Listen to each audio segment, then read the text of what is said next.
if you go to, I'm just going to open this up again, and you put in your URL, and it was put direct energy weapon patents, and you just put that in, you guys. So you'll Google comes up, direct energy weapon. This is a direct energy weapon, but there's actually numerous patents for this that can come up. The the present invention is a direct energy patent. So it just shows you. It's just like you can go and then it just opens up to a direct energy weapon patent.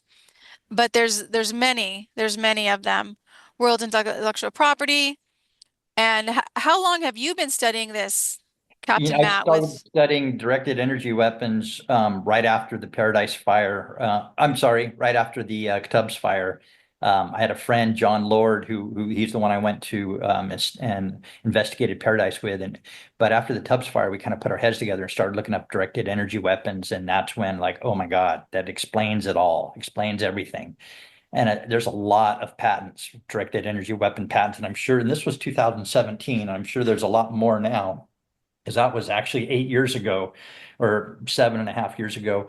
Um, and another another scary part is there were actually a lot of patents, direct energy weapon patents regarding on mind control. So that That's was, what I was looking up right now. In fact, it was the second link when I just had you start talking. This is the second link this came up right away, and I'll just show you yeah. guys. I put in direct energy weapon patents in the Google URL, and this is the second link right here. Direct energy weapons targeting individuals. Is this one of the first things that you saw too when you looked this up? Well, I know. I saw a bunch of them. I saw numerous ones on mind control technologies and under directed energy weapon patents. Like, oh my God, I saw more of those than on what they can do, explaining the fires anomalies that we were seeing.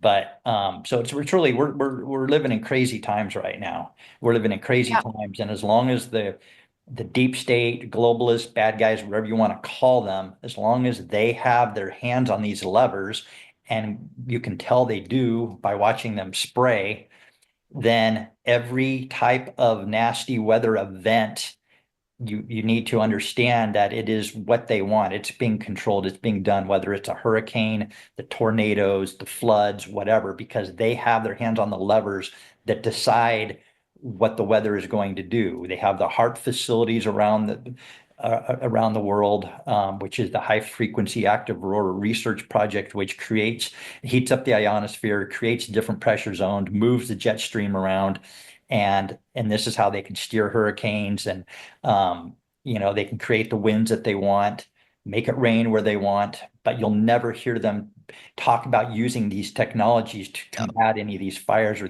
these weather conditions. They actually amplify the natural cycles and to their advantage to terrorize the population, to terrorize the people. And they call it Yeah. climate change, and they're calling it climate change and Yeah. getting everybody afraid and getting people to good-hearted people, but people that Hmm. can't critically think that oh, it's their carbon footprint, and I better do this, and I better do it this way, and I better not use a gas stove. I better only use electric. I better do this. I better, and that's what they want. They want people that can't critically think doing that, and Yep. so they're totally controllable, and that's what it's all about. It's all about control and terrorism.